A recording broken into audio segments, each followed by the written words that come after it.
Hey everyone, and welcome to this new segment called Blind Date. This is going to be a weekly segment where I interview guests on the show. You seem to like that on previous seasons, so now it's going to be a weekly thing.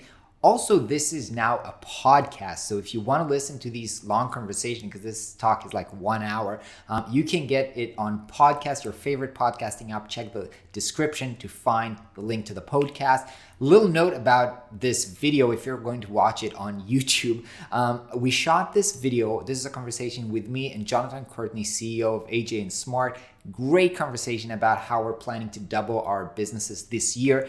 But we actually shot this earlier this year before I got this new fancy camera, which can record forever. So it was recorded on an old camera, which died every couple of minutes, or at the end, the battery just ran out. So my side of the video is not that great, but you're here for the conversation, so don't mind the video. And I hope you're going to enjoy this conversation. So here it is.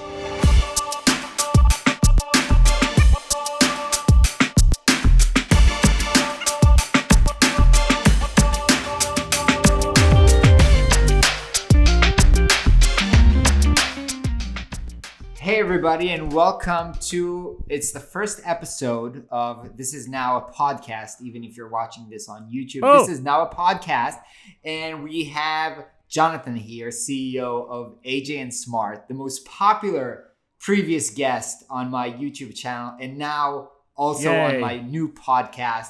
And this podcast is going to be called Blind Date. I don't know why, it's just because we meet and then we talk about awkward stuff, hey John, what do you do? Dating. So what do you do? Yeah. And I don't know what this podcast is going to be about, but it's just like designers talking awkwardly about stuff. And hopefully it will be amusing for everybody and somewhat educational along the way.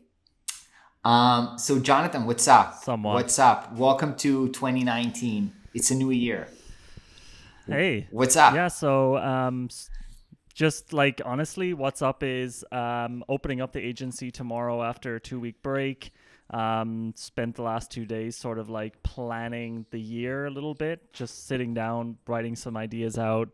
And honestly, I'm super excited about 2019 because, I mean, if anyone knows aj&smart, so we're like I guess a lot of people are actually not going to know who we are if they listen to the podcast, but I'm a CEO of this product design firm in Berlin. We're like 20 people, and tomorrow is my first day in the office after 7 years of running the company with my co-founder. It's my first day back in the office as the single what is it even called, manager of aj&smart now. Chairman of the board. So it's the only chairman of the board. So it's going to be interesting, and I'm super excited about now having that control and running the company. It's going to be cool. Cool. So like you say, you just came back from like vacation plus planning out the year. So it was just like, did you specifically take time to do that? Or was it like, as part of my vacation, let me think about stuff? Like, cause I took a weekend off with my wife, which was basically fun, but then also kind of like planning and thinking. So I want to hear like, what was your framework of like, or do you have any structure about how you thought about this year? To be honest, not really. I mean, I actually, it was sort of like a 2-week break for Christmas. It was actually a very unrelaxing 2-week break because myself and my wife just had our first kid. And it's like, I mean, we literally, the baby is 4 weeks old, so it's not like did you already Google how to remove shit stains off the wall? Did I already Google what? How to remove shit stains off the wall. I've just decided to leave them on there. They add character, you know. Gotcha. Yeah, there's a lot of shitting. But I did actually. I really love the so my first wife time is I actually. Google that. Did you actually? Yeah, it's crazy how Googled far that shit shoots out. Yeah. It squirts out quite far. But I've never really had a framework for it. Although I do have sort of like a routine, which is every Christmas. I know you guys don't celebrate. Have the same. No. You guys don't do Christmas, right? No, we have Hanukkah, but we don't even get a break for that. I'm based in Israel, by the way. For those of you who don't know. I'm Ran Segal. I'm a designer. Now I Hello. also run a company because I just like literally started it like a day ago. But That's so yeah, cool. but we'll talk about that later. But yeah, I'm based in Tel Aviv, Israel, and here most of the people are Jewish, so nobody cares about Christmas, and we don't get a day off. And yeah, yeah. So yeah, Nobody cares about Christmas. nobody cares. But I think you asked the question sort of like, what do I do? When I have my downtime, how do I use it? And like when I take vacation, I think in general, I do the same thing every time. Number one is I do try to like unplug from my work, and that usually helps me. It takes me 10 days minimum Yeah. to come down I, from I like saw that the on your buzz I of saw that work. on your Instagram, and I was like, dude, do you get 10 days to take off? Like, I don't remember the last time I had 10 days off. I take like I took 30 days this year. Like But not in a I take it row. Not seriously. in a I row. No, but I do that as well. I mean, this year I will take 30 days in a row. That's awesome. And I think it's important for me because I want to build a business that runs and grows without me. I've never been able to achieve that in the last 7 years. It just has never worked. Every time I come back and the company is a little bit worse than I left it. But this year, 2019, that's actually my goal, is that I can go away for 30 days, and then when I come back, the company has improved. It hasn't stayed stagnant. It hasn't gone backwards. It's actually improved, and I can see that the decisions that were made in that month have like long-term and short-term positive effects. And I think that's like the only way you can grow a business. I actually heard this from Tim Ferriss. He was like, do you want to see if your business can run without you? The only way to do that is literally to just go away, turn everything off, and see how bad it turns out. And yeah, I mean, this year it turned out pretty badly for me when I went away. And then I was pissed. I was like, dude, I've been running this shit for 7 years, and still shit hits the fan when I go away. Things have to change, and that's what 2019 is really all about. So what's the plan? Where are you Oh going to yeah, go off for 30 days? Do you have that I scheduled don't know, but already? no, I don't have it scheduled because I don't know how the first few months are going to go with me as now that the kind of only person running the company. And sort of like with the new strategies that we take on. But I think it's going to be like June or September or something. And yeah, and then the good thing about that is now I'm sort of built. My goal is to build an inner circle, to build like a layer, not necessarily a layer of management, but a layer of support within the company for me that can really run every important part of the business while I'm not there. And I'm sort of just there as like the person who gives the overarching direction, I guess. Yeah. Yeah. I have Oh to. yeah, but I didn't answer the question yet. Like so really quickly, when I take a vacation, it takes me 10 days to come down from my normal work. It takes me 10 days before I start making any new connections in my brain about what we should do as a company. It takes me 10 days before I can really, like, my brain starts to automatically zoom out and start thinking of things. And usually I don't have a plan, but I do try to bring one or two nonfiction books with me. And usually, even if the book is not really relevant to what I'm doing, it usually gives me ideas and it triggers things in my brain. So for me this time, even though I have to say the break was extremely stressful, my wife is also, I just told you before this, like she just, I think, got out of surgery right now. Because like basically having a baby is a nightmare.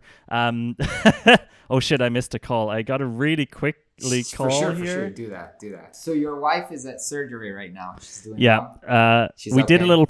We just did a little pause there. The people will probably notice that like there was a little break, and in that pause, I got a call, and she's fine. She's out of surgery, and everything is good. It's not something like crazy serious, but it's whatever. Too much information. So so it takes me 10 days, and I usually bring a book with me. And now, yesterday was the first day that I had to myself.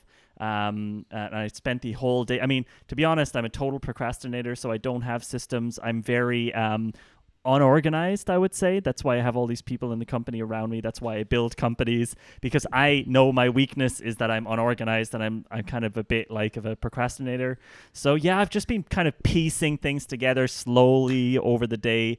But I totally know what I want to do for 2019 right now. And I totally know how to double our revenue. So I'm super excited about it. Minimum double. Can you talk about this? Or Well, not a yet? lot of, I mean, I can talk about, I mean, okay, so just for some people to kind of For understand or to have some context, yeah. context. What's Yeah. the agency revenue wise? So right now, the revenue comes from, we have about 30. Actually, I can open this and tell you exactly the numbers here. So, well, not well, 41.9% of our revenue comes from doing product design work for companies. So that's like B2B work, us, a company coming to us and us helping them design a product. And when Which I is say mainly product, design it's digital. sprint. It's mainly, or Yeah. also product Well, design.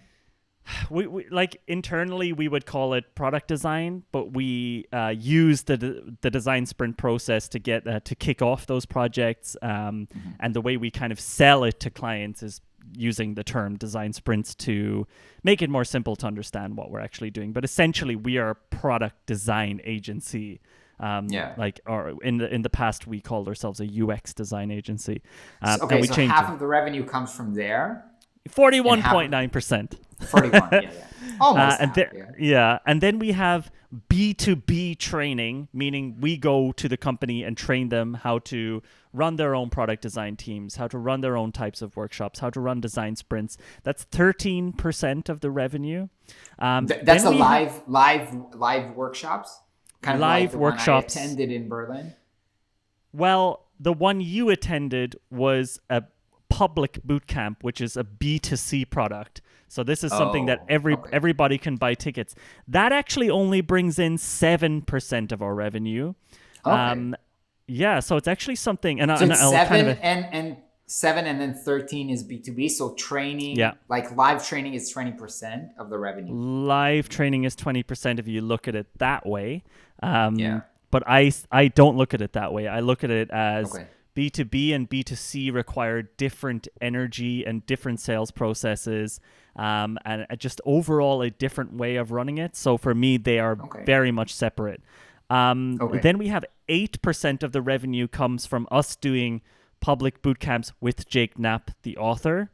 However, that 8.5% is minus profit, so we lose money on those ones. And then the last, it's really interesting. Then so we have you do it for brand and stuff like that? Exactly. Then we have 26% of the revenue comes from our new online course, the Design Sprint Masterclass. How much is that? 25.9%, 26%. Okay. Which is huge considering it only started middle of the year. And then we have like MISC 3.1%, and that MISC is like whenever someone asks me to do a talk or something.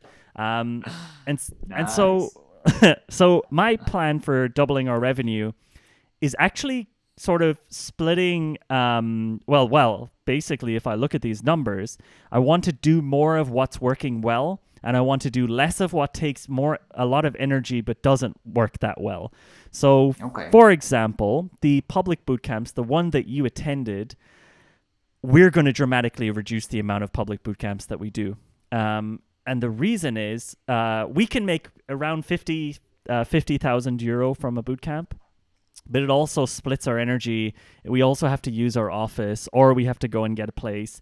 It's a lot of emailing back and forth because we have to email with multiple different people who are buying the tickets. And overall, it's a bit more effort than selling a company bootcamp, which also in one go brings in 45K. So even though the public bootcamp is bringing in 7.5% of the revenue, I think if we basically stop them and put more energy into B2B, we'll be able to create a lot more revenue there. Basically, that's one of the biggest things. Sense.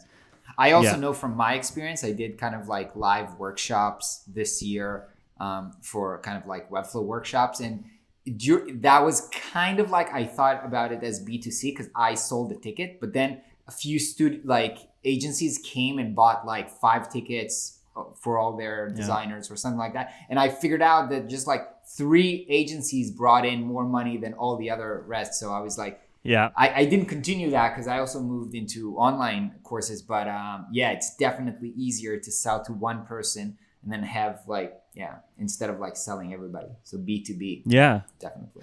So B2B is huge. And also the other thing is that we started another course 2 months ago called Level Up. It's been selling really well. It's essentially a course to help you to create an agency or get to the first million.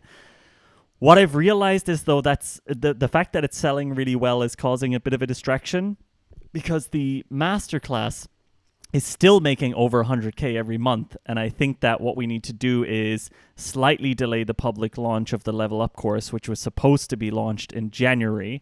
And everyone who bought their Level Up course is in already. And so just to give a little bit of context for people who don't know, you have an online course teaching people how to do design sprints. And you've launched that middle of the year. That worked super well. And then you've built kind of, is it a sequence or like kind of like the next step after that for people who... It's an upsell. It's an upsell for the people who... Yeah, I didn't want to say upsell, but it's exactly. It's an upsell. It's 100%. It's a much more expensive upsell. So why do you think, I'm in the exactly same situation. I'm going to share that with you in a second, but why do you think that, by delaying that, like, what efforts do you need to do to like scale or like what efforts do you want to put on the existing masterclass for you? Here's the thing. Okay, so it's bringing in 100K a month minimum. Our best month was October. It was 145K. And what I've realized is that because we're splitting our attentions now between the masterclass and Level Up, because we're like, oh, the masterclass works, let's move on.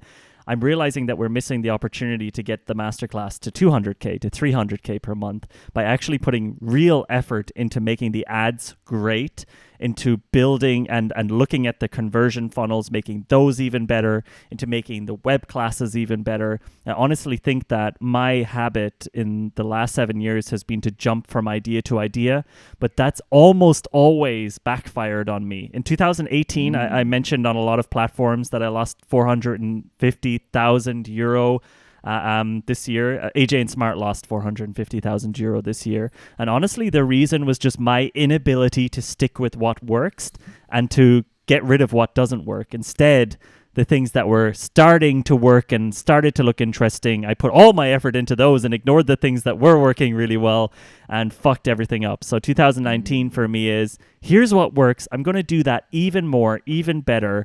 And everything else, I'm going to be a lot more calm. And actually, I'm going to be more patient and not be so like getting overexcited about everything, which is going to be difficult for me.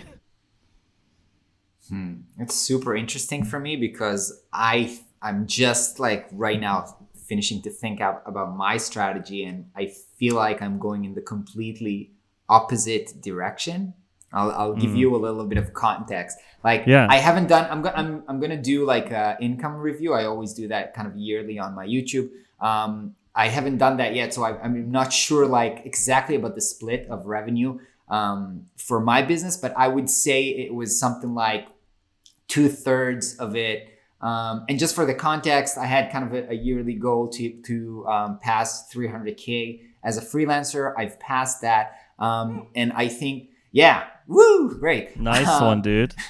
Thank you. And like the unexpected thing was that I've also launched an online course at the last quarter of the year, which I did not plan to do. Worked much better than I expected. And actually now, so I think that when I'm thinking about my income, it's probably like 2/3 of freelance and client work. Then 1/3 of it was from the online course, but it was just like in 3 months.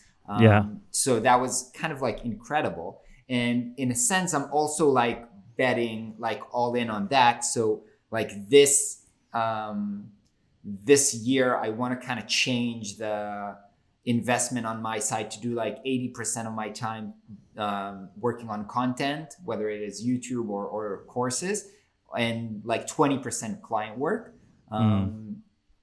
So I've basically fired all my clients except for one of them. And so this is kind of like my strategy for this year. But here's the thing, like my launch of my online course was super successful based on my audience. Like, the people who follow me on YouTube and Instagram and stuff like that. Then I tried to, and I basically sold like 500, like my course is teaching designers how to use Webflow. And I sold like 500 units, Nice. right? So That's amazing. yeah, it's nice. And it's only like, from the people who know me if we're real about that, that's almost nobody. Cause the world is big.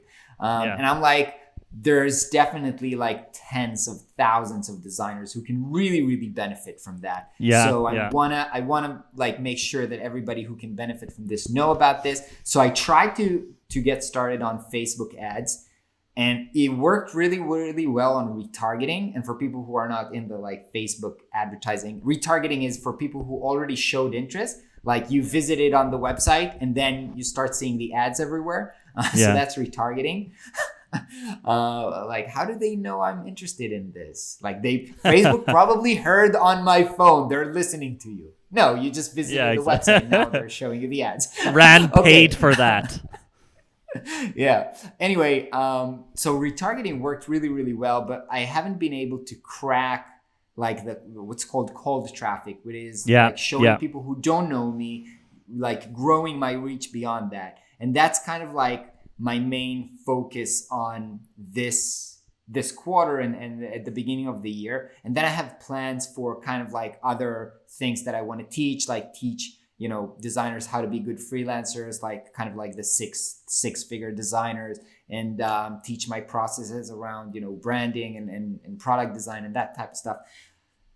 But what I realized that at least like last week was that because I haven't been able to scale up like the current course yet and get to where you are, where it's like generating $100,000 per month, I need to have something. I probably need to launch something this first quarter of the year to generate this kind of like massive income to sustain me. It's a bad idea, dude.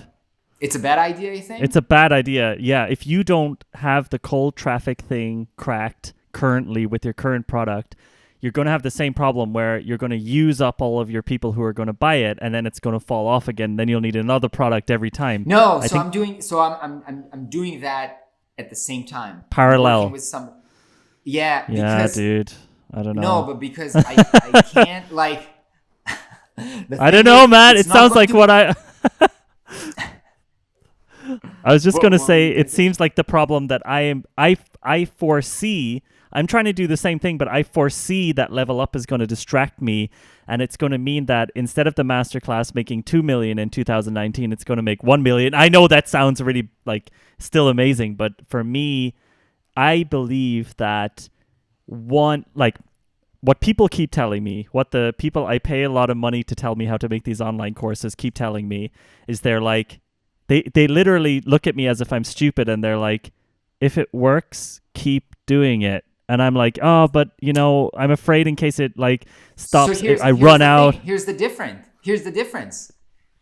I did not prove that mine works yet on like cold traffic. And so because you're not doing enough ads. Your ads are really, you're not putting a lot of effort into the creative. I'm in your target market, That's true. so I take ownership. I own that crap. By the way, like I got feedback on my ads. Like I sent you feedback on your ads. Like, dude, like your ads are hilarious, and I got feedback on my ads, which are people are like, dude, like you can do better than this. And I looked at it and I was like, yeah, I can actually do. So I tried to delegate it too fast and didn't own up and like invest in the creative and try to really be smart about this, which I will do.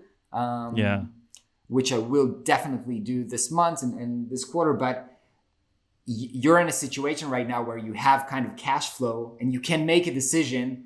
Am I going to do A or B? I'm in the position where if I don't generate cash flow, I'm not going to be able, I'm going to have to take client work, which is obviously it's going to distract me, and it has no long-term implication.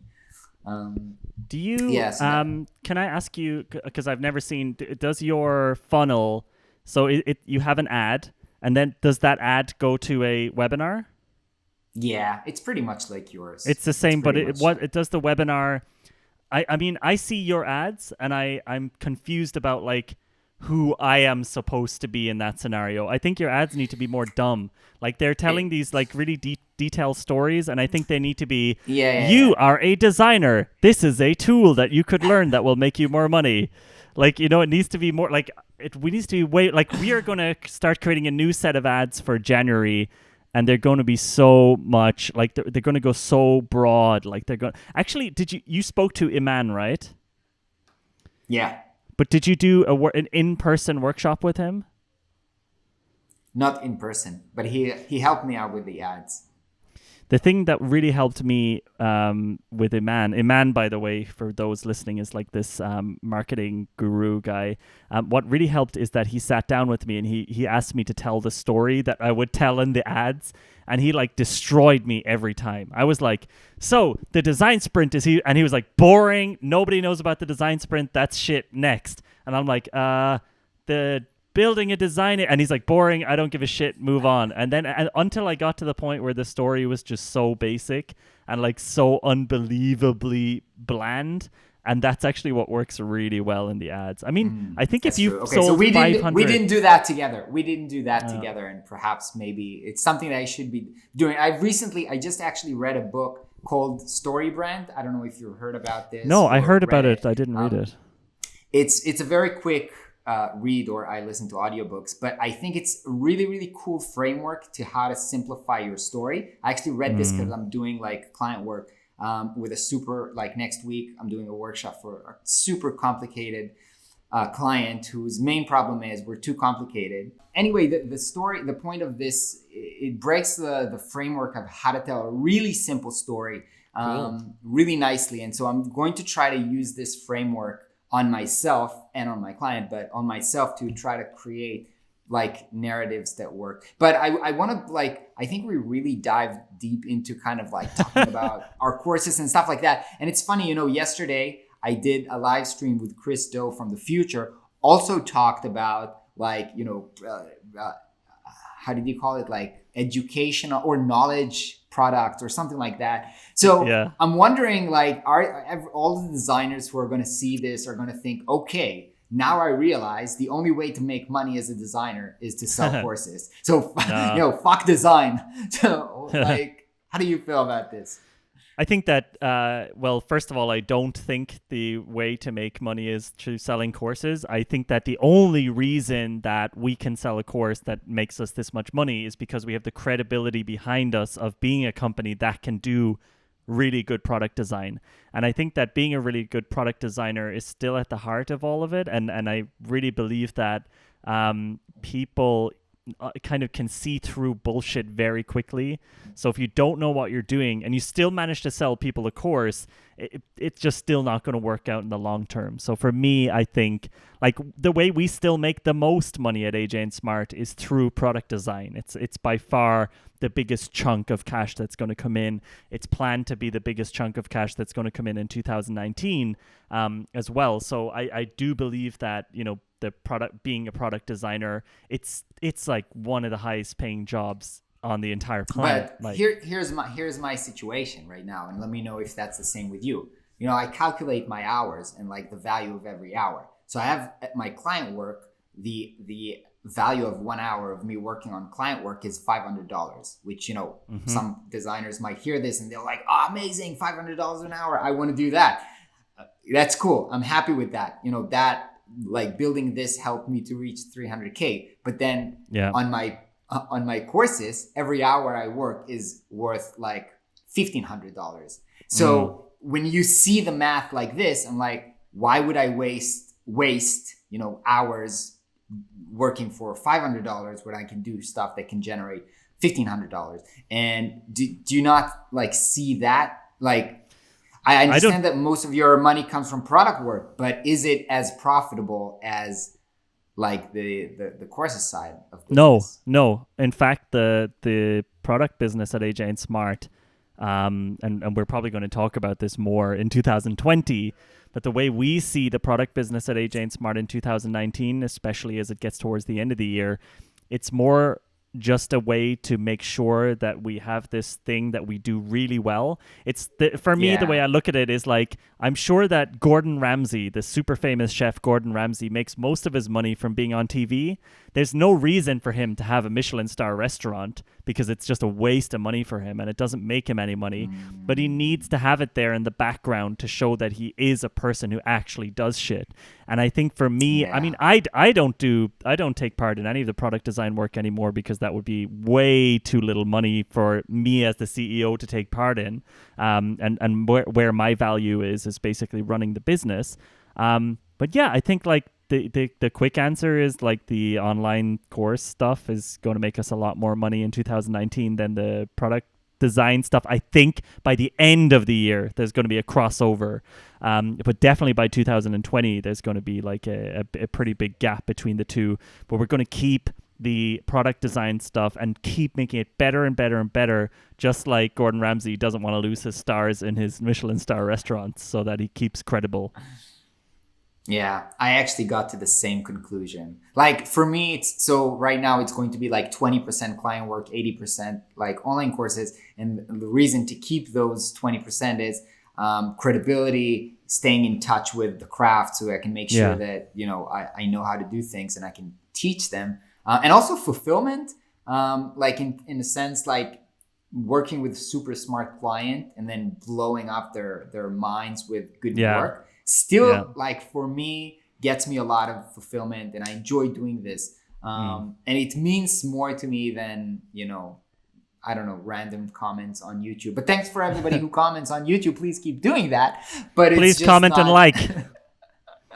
Yeah, but it's like, honestly, you can't compare that like emotional fulfillment when you have like somebody talking to you in your face.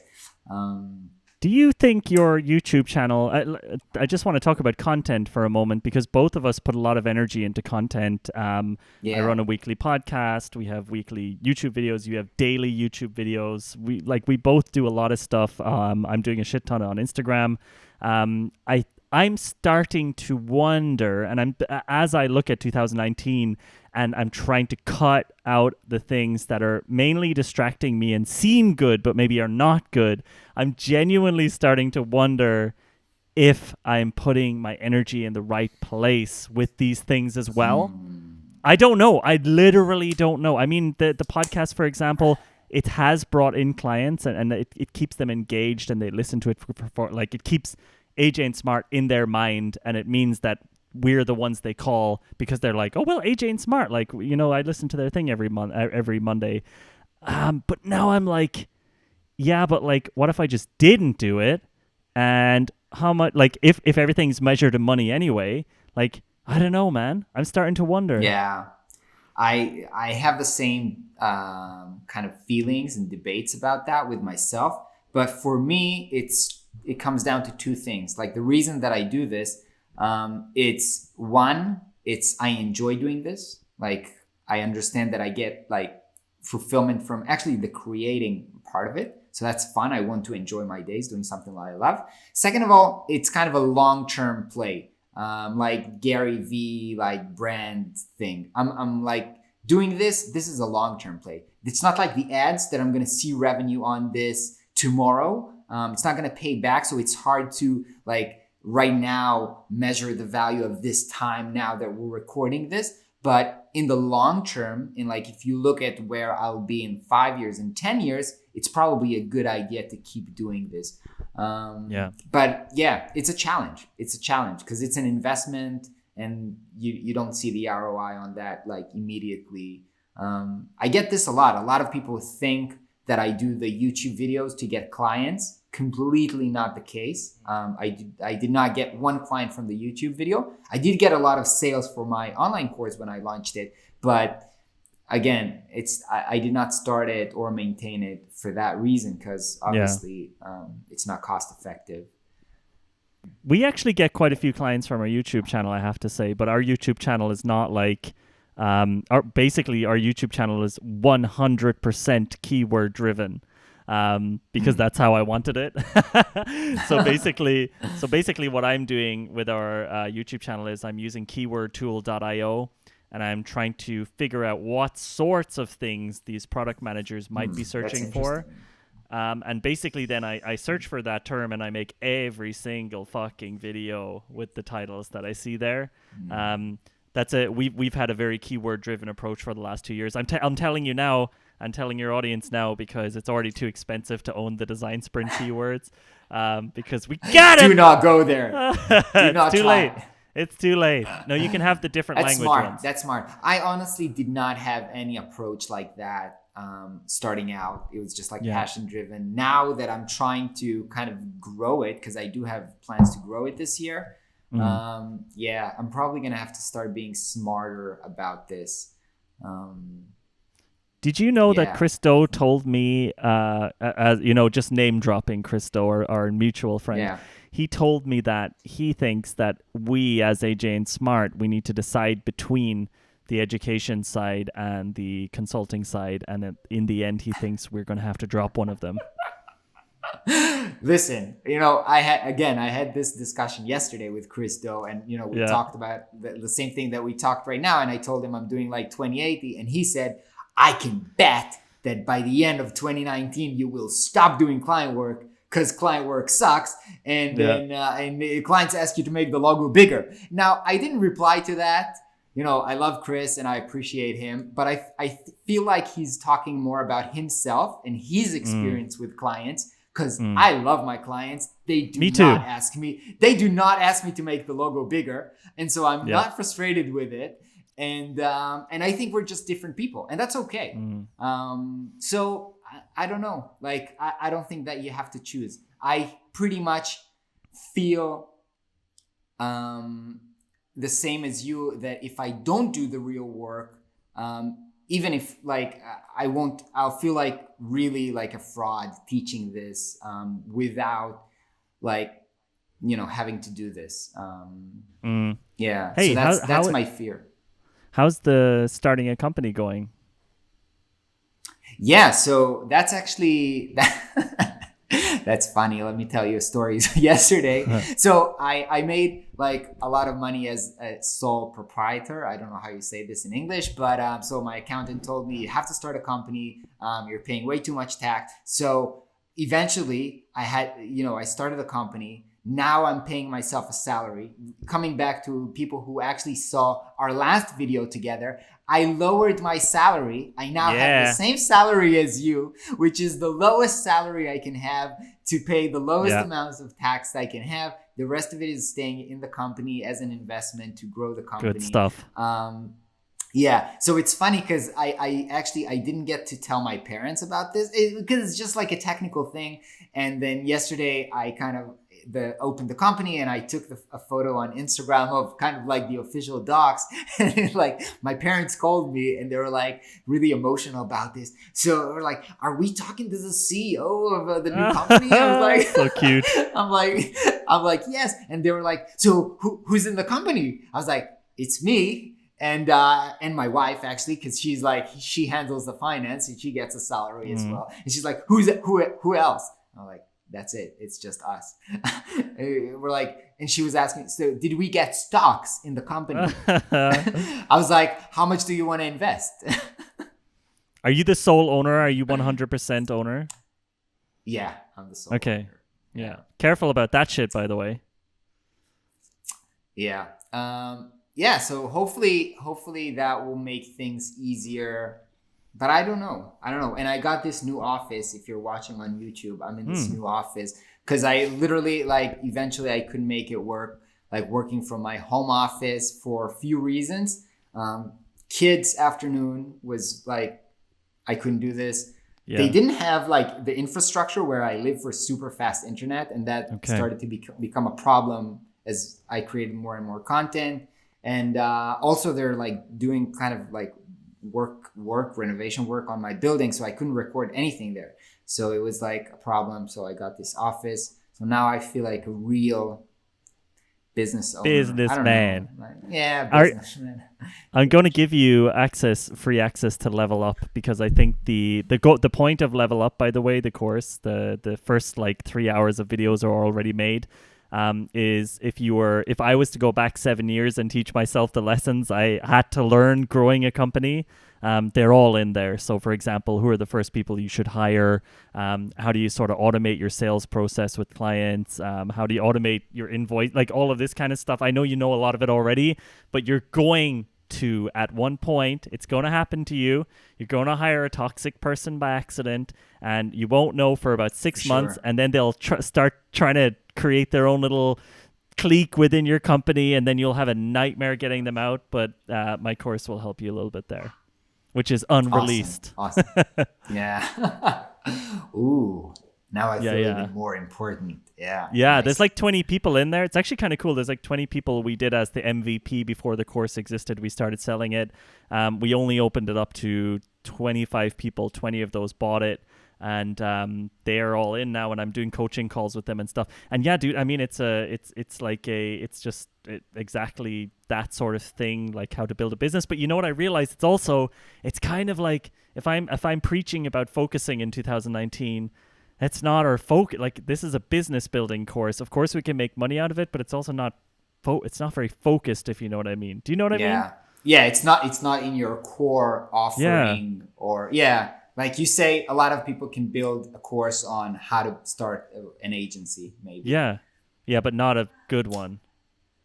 Yeah, I understand that. Yeah, I have those same thoughts about like what to do next. And I'm thinking like, what's How really are you gonna like. Sorry for interrupting you. There's a little bit of a lag here. Otherwise, Sure. For the people watching on YouTube, they probably think I'm just really rude because I keep talking over you, but it's like there's a huge Don't worry, gap. I also interrupt all the time, and they're like in the comments, stop interrupting him. What's your biggest worry about growing the business? That the ads won't work. If the ads don't work, I'm in a problem. Like it won't work. So the That's ads scary. have to work.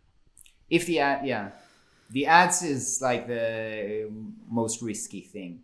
Because if there's no scale to it, if it's just like me and my current audience, it's a good business, but I'm not gonna hit my goals, which are like initially I thought like to say the goal is like $1 million this year, but then I told it to you, and then you were like on Instagram, nah, you can do more than that. Yeah, for sure. So honestly, I actually, I listened to what you had to say, and I thought about this. And I actually said, okay, let me push like much higher. Let me think, because when I thought like $1 million, that actually seemed feasible to me. Like, okay, I'll do the math. Okay, $1 million, that's $70K per month. Yeah, it looks like I can do that. But then I was like, okay, so what if I push higher? What if I say like I want to do $3 million this year? And then I was like, just thinking about this, I got stressed out. Like, okay, I have no clue. Like, no way. I'm just no way I'm gonna do this. And then when I saw that I'm thinking this, I understood that this is like my thinking pattern. Oh, you're afraid, and you're telling yourself that it's not possible. Why are you doing this? So just like think and try to be creative how to do this. So now I'm in the process of understanding like how do I, even if I don't achieve this, if I make a plan to achieve this, like at least I'll stretch and try harder. Yeah, exactly. I mean, I think that's the thing. I just come up with random numbers every January that we should hit. And I always just try to like double it. I mean, this year actually was the lowest growth year we ever had. We grew 40% revenue wise because we just fucked up so badly. But next year I want to minimum grow 200%. Like minimum is 200%. And I actually want to have like, I want us to make like 22 million, even though there's no way that's going to happen. But I want to target 22 million. Yeah. No fucking way in hell. Like impossible. But this year I think is different for you. It's different for you and for me as well, because now we have something that we can scale. Like scaling, like product design would require more people, more office, more. Yeah, it's hard. Scaling something like, traffic to an online product, that's something completely different. I'm not saying it's easy. I'm just saying it's possible. Totally. Yeah, dude, I believe you can do 20 minutes. I 22 don't, but million. I don't believe it, but I want to try it anyway. I'm just trying to reinforce you. We're only actually the company size right now is like 18. So if we had 18 people and 20 million revenue, that'd be pretty insane. It would be like Yeah, higher than there'll how be much something like McKinsey Facebook makes in per terms person of or something like that. return on capital, like human capital. Yeah, exactly. Yeah, but like you're worried about the ads not working, but what about your? I feel like in your consulting business that you have already, where you are consulting people, are you thinking that you won't grow that part, like that you won't hire designers to replace that work that you're doing? So I have started something that I've started doing this year, and I will continue to do this year, is sometimes to outsource the design itself. Yeah, the Something like, execution. yeah, execution. Like, now, for example, right now I'm doing a branding and a web design project. And so I've outsourced or at least collaborated with somebody else on the design. Now I have the development part, which I can also very cheaply outsource. But because it's like building with Webflow, I think it's more effective that, wait a second, something popped on my window. All right. Sorry about that. So I think it's more effective if I build it myself, record myself doing this, upload this as a new model, use it as some kind of a marketing or add value to the people who bought from me. So it's not literally client work. It's also value for my students and value in my marketing efforts. So it's, again, so the consulting part of my business, I don't look at it as financial anymore, like only on the financial side of it, because there are other aspects to it. Right. Yeah. So sometimes doing the work, even if it's like unprofitable, like generates good things, like, brand awareness, authority, expertise, stuff like that. So I don't think I'm going to try and scale that. I don't. So you don't see a growth opportunity there necessarily. No, not at all. That's not where. So the client that I'm working with right now, they didn't have an amazing budget, but I told them it's not an amazing budget. I'll take the project if you'll be willing to be like fully transparent. And so that I can bring in a videographer and shoot the whole strategy meetings and session and everything. And that will be a great kind of content for YouTube, or I can do a lot of things with that. And they agreed to do that. And so I'm like, hanging out with this awesome photographer. Like, people are like, oh, you have D-Rock now. So yeah. And it's going to turn out really cool. So that's also value for me besides the money. The money is just like break even right now. I'm not even trying to generate profit on it. Yeah, I understand. Yeah. But I think the I've been thinking a lot about this recently. Like why do you do that? Why do I do the stuff I do? And I think it does come down to this sort of, we are the natural, and you mentioned this on a recent on the podcast you had, on the episode of my podcast that you were on, that we are not the types of people who look for comfort. We're like the types of people who look for challenge, the types of people who look for things to be a little bit difficult because that's what we find interesting, and it's like naturally built into people like you and I. And for me, that's also, why do I want to run this company on my own? Why do I want to grow 200%? I don't need to do any of these things. I could have a lifestyle business. You could have a lifestyle business. I don't want to, though, because I want growth. I want things to change. I want differences. And I think every time I try to relax, every time I'm like, you know what, I'm just going to coast along now and see what happens, I just start to get a little bit unhappy about it and get a bit bored of it and start to say, why am I doing all this? So I think it comes down to, you doing those sort of things. You starting this company now, even though it means a reduction in your salary, by the way, dude, me buying the other half of my company from my co-founder means that I'm in debt. I don't have, dude. All the money that I made for the last 7 years is gone, but I don't care. I didn't realize you actually had to buy it. Yeah. Of course. Come on. It's a successful company that's been running for 7 years, and I want to have the shares. I got to buy that shit. Yeah. So yeah, I mean, and the way I look at that is, on the one hand, someone might look at that and say, you know what, I'm not going to like risk the all of the money that I saved up over the last 7 years, but I saw it as, well, I'm not going to risk regretting not doing this, you know. So for Yeah. me, that's why kind And of it's this whole thing is the exciting. best stock that you can invest in because you own it. Like you own the Exactly. fate of that company. So Damn you right. can't do a Yeah. better investment. Yeah. Exactly. And I'm so much more excited, and I'm so much more like ready to kick ass in 2019 than I was in 2000. Started 2018, I'll be straight up honest with you. There's so many reasons that I've been telling people why we lost that 450,000 euro and why we did so badly in 2018, even though we did quite well in 2018. 40% growth is okay, but still it kind of sucked. The reason was me. The reason was me not being all in. The reason was me being a little bit like, ugh, I don't really feel like doing this anymore. The reason was also me not feeling 100% responsible for the company, because I was only 50% responsible for the company. And shit just started hitting the fan. And the only reason stuff came back, you know, and we survived, was because it got so bad that I had to do something about it. But now I'm going into the year like super excited, super pumped, super ready to like kick ass, even though I really didn't have a very good break over Christmas. But yeah, I'm super pumped about it. Although, you know, one thing I gotta say, I have to ask you this question. How many things have you said yes to that are coming up in the next few months that you're like, oh, fuck, I have to do that thing. I'm never saying yes to something like that again. Are any of those coming up for you in the next few Only months? one. Only Only one. one. Okay. Only one, yeah. And even that, it's kind of like a meetup thing, but it's a Yeah. Webflow meetup. And I was like, hey, I have a Webflow course. So yeah, I should probably do this talk in a Webflow meetup.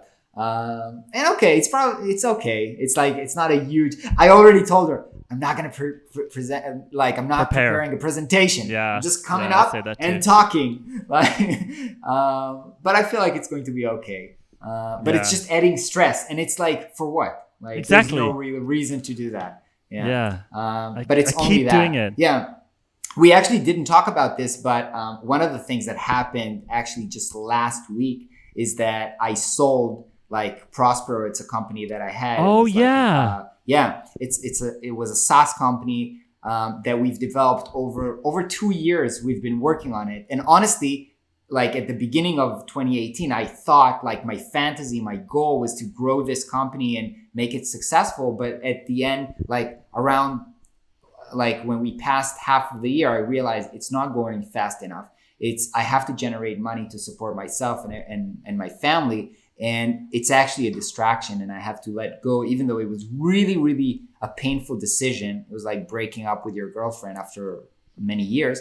And also like letting go of your dream, because my dream was to be like the founder of a tech company.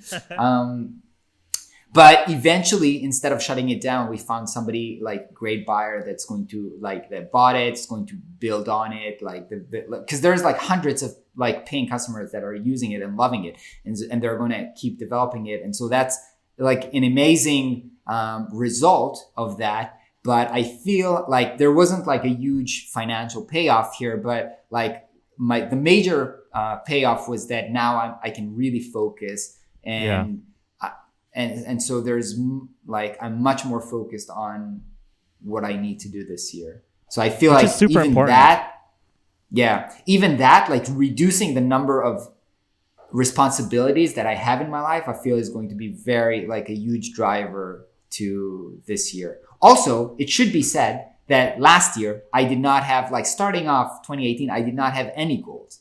It was only about March that I thought, and also because I had a debt for, dang, okay, my battery for the camera died. But people in the podcast, you get to enjoy the longer shit quality form. People on YouTube got the short end of this. But as I was saying, at the beginning of 2018, I realized that I have a big debt for the taxes offices. I don't know how to say this. Authorities, tax authorities. Tax authorities. Because my accountant the previous 2 years fucked up. I didn't pay enough tax. And now I had like a huge tax bill that I had to pay. I did not want to go in depth. And so my way to solve that was just like, you know what? I'm just going to find a way to like make that money. I did not know how. I did not have the idea to do like an online course back at the time. I just wanted to like do good client work and or make my product business successful. But it ended up happening. But I think it's super important. Like this year, I feel like just starting the year with some goal and some focus is going to be very helpful. Because last year I didn't have that. Me neither. Yeah, me neither. I wanted to double our revenue. Oh no, actually, fuck. You know what? I actually had. We actually went over our target. I only had my goal was 35% growth. It's also my own fault because I just wasn't paying attention. I was just like, whatever. And I think maybe in the back of my head, I had also the worry that the more valuable the company is, the more I'm going to have to pay to get those shares. I think like in the back of my head. You knew he was going to leave? Middle of a little bit before middle of the year. Yeah. So, okay. The masterclass obviously then got switched on and doubled the valuation of the company. But fuck it. It also means that I'm more willing to invest in it. But I think still for me, 2018, it really started with me just being like, I honestly believed everything was running without me perfectly. I genuinely believed it. And then it just took like 4 months for me to realize we're literally going to go bankrupt now because I fucked everything up. And it was funny. How do you feel like now that your partner left? Like, is it like on a good terms, good vibe? Totally good. Okay. Totally good terms. He was leaving anyway. So, I mean, there was two options. Number one, or the option that was sort of presented to me was that he would leave, keep all the shares, maybe come back in 2 years or 3 years. And still have all the shares and just start working again. And for me, that was not possible because in that time, obviously, I would be building the value for the company and potentially doubling its value every single year. And that would mean that would basically mean that one person goes away, can have a holiday for 3 years and come back and be rich. So I was like, no, I don't think I really want. I don't think I would have the energy to run a company with that in the back of my mind. So we both agreed. I mean, in the end, both of us sort of got exactly what we wanted. I think it was obviously annoying because we had to. Yeah. No, I'm just thinking, what if let's say you couldn't afford it, you couldn't go into that, you couldn't what? I couldn't afford it. I had to get a bank loan. I actually couldn't afford. I could not afford it. It was way too expensive. In fact. I didn't buy all the shares. I bought most of them just because I also couldn't get a loan big enough. So in the end... so you didn't buy all of them? 95% I own now. Yeah, and he did like a sweet exit. Yeah, I mean, it's like, I think most people would be very happy to get that sort of a thing, but I'm definitely not allowed to discuss that on any sort of public... No worries. But it's just we're both happy with it. I think not a lot of designers. It's not mostly people talk about exits in like the context of tech startups, millions of dollars and stuff like that. No, but sometimes designers like build agencies and then they exit and they make like a nice lump of money. And it's nice. Like I don't think many people discuss this or consider this as an option. Think about it. Think about this, right? Imagine in the same scenario. Let's say you had, or let's pretend you were my co-founder, because I don't like talking about people who are not here. So let's pretend you're my co-founder for the last 7 years. But let's say instead of being my co-founder, you were just working somewhere else and getting good money. And let's say you decided to quit and go on holiday for 3 years. You would get zero money. Zero. While you weren't working, you would get zero. But if you quit, you would probably get, like, I don't know, at least in Israel, you get severance, I think it's called. If I worked 7 years, then I would get 7 whatever salaries or whatever. If you quit, though. If you quit, I mean, not if you got fired. Oh, yeah. If you quit. So in this scenario, it was more like a quitting scenario. Now, if you own a company like you do now since a couple of days, you're going to be able to do the same thing. If you build up a good customer base with your new company, and then like 5 years into it, you're like, nah, I'm bored of it now. You can bring in another CEO. And potentially you can ask this person to buy your shares from them based on the valuation of your company, and you might still get a good payout for quitting. So that's the crazy thing about running a company. If it works out, is that when you decide, fuck this shit, I don't want to do it anymore, you actually don't get punished. You actually get you get money for it. You just don't get to be it part is of the depend gamble. it should be said, yeah, but it should be said that it really depends on what kind of business Of course. you've built. Of course. If you did you read Built to Sell? Absolutely. Love it. Yeah, so yeah, if the business depends on you, and when you walk away, nobody knows how to do the sales, how to manage the customers and everything, then you won't be able to get a good price on it. But if you have team, if you have systems in place, if you have a management team, then that brings up the valuation of the company. aj&smart without me can stay at a steady multi-million euro revenue rate for many, many years. It's just that today, the way it's worked, it doesn't dramatically grow without me. With me, but that's still a great place to be. Yeah, it's still a great place to be. I could definitely say tomorrow. I mean, I don't want to even jinx this, but I could say to my team, guys, you know what? I'm going to go traveling June, July, August, September, and just make sure we still hit the target. All right, and like do not CC me, please. Do not CC me. Do not contact me. I don't want to have like a huge inbox when I come back. Right? Thank you guys. I delete my entire inbox every time I come back from a trip. For example, the last 2 weeks I was away, I select all, delete all, because in my autoresponder, it tells the people that if they actually have something important, then write again after this date. So I have inbox 0 right now, and I don't know what emails I got, which is great. And you have 1,800 coming up tomorrow. Yeah, exactly. Yeah, I think I had like 700 new emails over the last 2 weeks, but it wasn't, I didn't want to read through them and distract myself. I wanted to plan the company stuff. But I think that the owning a company thing, it has like, we spoke about like, why are we doing the content stuff? It's a long-term play. Owning a company is the most long-term play imaginable, especially if you're not in Silicon Valley in a high-growth startup. With a company like aj&smart, with potentially what you're building now, it could be years before you start to realize that it's worth something, right? And I think for me, getting this low salary for the last 7 years, sometimes not taking salary, almost going bankrupt, almost losing everything many, many times, it's easy to forget that even with all those things happening, you're still building more and more value if you're increasing revenue and automating things constantly. So yeah, I think. Let me ask you a personal question. Like, how does your wife feel about you taking a loan to buy the others, like part of the company? She 100% trusts me with what I do with my money, and we also don't have a relationship where we kind of like talk about, I don't ask permission to do things like that. I just do it. Yeah, of course, but still. She feels good about it. I mean, I literally did it like 2 days after we had our baby, which was the funny part. It sounds stressful in a way. She trusts me because, to be honest, when I met her, I was a like very poor filmmaker. And then I was like, I'm going to make a successful design agency. And I kind of did. So she's actually more shocked that it is so successful, more than anything. So, yeah, I think my wife is as well. She's like, what the fuck? How did that happen?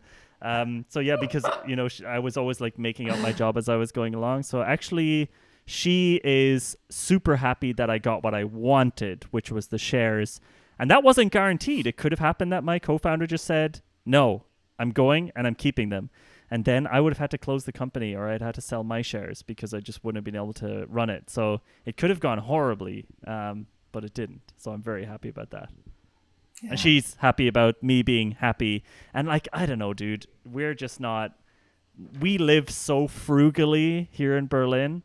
Like, we have such a cheap life. I have a piece, like we have a really crappy, tiny secondhand car that Marina's dad got for her. We don't spend a lot of money. We're not luxurious, lavish people.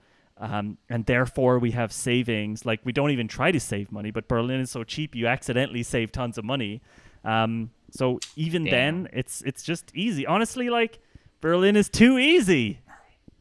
Dude, like Tel Aviv is complete opposite. complete opposite. We spend so much money without like even being like extravagant. It's just like this place is so expensive, and so it's just like if it wasn't so cold in the winter, maybe I would come, but Berlin I is don't see that amazing. happening.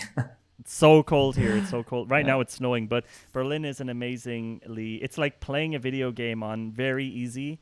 And I gotta say, I'm not lying to you right now. It's so easy and so good here that I feel like something bad is going to happen. It's not, something's wrong here. Something is wrong. There's a major imbalance. Of course, the one bad thing that is happening is that the rent prices have like gone up 20 times since I moved here. So like, whereas you could get an apartment, like right now my apartment costs around €2,000 to rent per month. The same apartment when I moved here was actually around €400. And Wow, I moved that's crazy. out of a place 4 months ago, the same size, rooftop, amazing apartment, but it just wasn't good for the kid, and we were only paying like €600 per month. We're in the city center as well. We're not like somewhere in the middle of nowhere where everybody wants to be, and it's just so affordable that you can do everything you like. I've started just taking Ubers around the place now because I'm like, okay, I mean, I want to have time to myself. I don't know what my excuse is, but it's just so easy to live in Berlin. It's crazy. Food is so cheap. Everything is so cheap. Accommodation is cheap. It's easy as fuck. Yeah. But one thing that's bad about it, sorry for interrupting you, one thing that's bad about it is that because it is so easy, it leads a lot of people down a bad path because they know they don't have to work. They know they could just work 1 day a week. And I have experienced a lot of people getting lost in sort of that environment where the easiness removes like a lot of the purpose and the need to do something. Whereas, you just don't. You have a completely different attitude. For example, in San Francisco, where people are, trying to outdo each other, so they get really good. In Berlin, it's like, it's fine. Yeah, Tel Aviv is I guess more like San Francisco in terms of everybody's like stressing out because like everybody has to make ends meet, and it's like it's either you're like super successful and rich, or you're in problem, or you like there's just no way. Well, so that's stressful, but yeah. How are you gonna All name right, these dude. podcast episodes? This podcast episode, I'm thinking maybe 2x your design business, like double your design business. Is that good? Yeah. Is that like clickbaity enough? Is that accurate or clickbaity? Oh, I learned a new thing for clickbait. So especially with a podcast, like especially when you post this on YouTube, you shouldn't write like podcast or something first. You shouldn't write the name of the podcast in the title first. You wouldn't do that anyway. Sure. But a great thing to do, a really great thing to do. So like if you wanted to make this title really clickbaity, call it how to 2x your design business, and then bracket 2019 close bracket. Apparently the bracket close bracket is like a huge conversion thing.